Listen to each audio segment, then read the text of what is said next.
So in the last video, we talked more in the terms of avoidant attachment for males forming due to not having their needs met in terms of love, safety, acceptance, belonging, because of maybe a father wound or just too much going on for the parents and they weren't able to fully show up emotionally for their male child.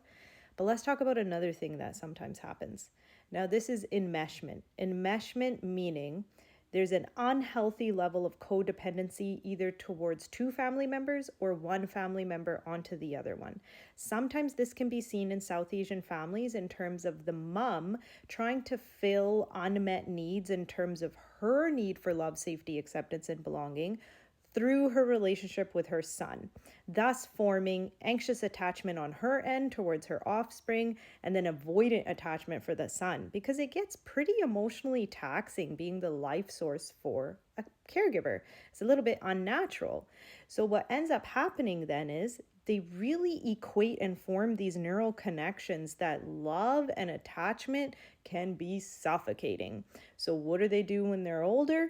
They avoid it. Maybe for appearances' sake, they go ahead and they get married and they connect, and on the surface, and maybe a piece of them does really want to be in that relationship. But because they've had those early childhood experiences of being too heavily relied on to fill emotional needs that really aren't theirs to be filling, it makes them very avoidant in their behaviors. We can see this present as substance abuse. We can see this present as being unfaithful, adultery, betrayal, cheating, all that stuff. Or we can just see it in generally them having a very low self-worth and self-esteem. They've never learned autonomy or independence or had a chance to spread their wings. It's like a little bit of coddling and helicopter parenting, overbearing, stifling, and stunting the growth almost. That's extreme examples, but this is another reason that sometimes you might see the patterns that you do in our relationships, in our community.